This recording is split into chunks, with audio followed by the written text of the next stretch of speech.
అక్రమ సంబంధాలు ఏమున్నాయి సార్? ఓ కన్ఫ్యూజ్ అయ్యారనుకుంటా. నేను కరెంట్ అఫైర్స్ గురించి అడగట్లా, మీకు ఎన్ని అఫైర్స్ ఉన్నాయో అడుగుతున్నా. ఏంటి సార్ ఏం మాట్లాడుతున్నారు? ఒక అమ్మాయితో ఎలా బిహేవ్ చేయాలో కూడా తెలీదా?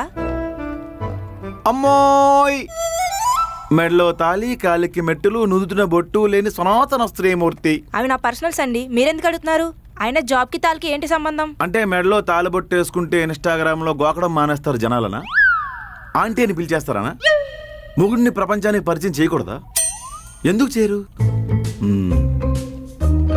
మళ్ళీ మీరేదో పెద్ద భక్తురాల్లాగా నలుగురిని పిలిచి మైకట్టేసి అమ్మా పూజ చేశానమ్మా పూయమ్మా అది గాలికి పడ్డాం.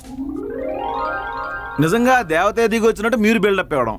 మళ్ళీ మీకు వంకాయకి సొరకాయకి తేడా తెలియదు, అదేం కర్మం. ఇదేమిటి అది వంకాయ, నాకు వంట రాదు.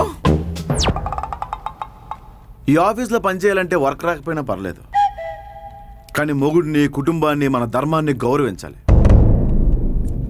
వెళ్ళి చిన్న చిన్న బట్టలు వేసుకొని వైరల్ వయ్యారి నేనే వయసు వచ్చిన అనుభవం ఇన్స్టా రీల్స్ వేసుకెళ్ళు. నీ సలహా ఎవరో అడగలేదు ఇక్కడ. నోరు అదుపులో పెట్టి మాట్లాడడం నేర్చుకో.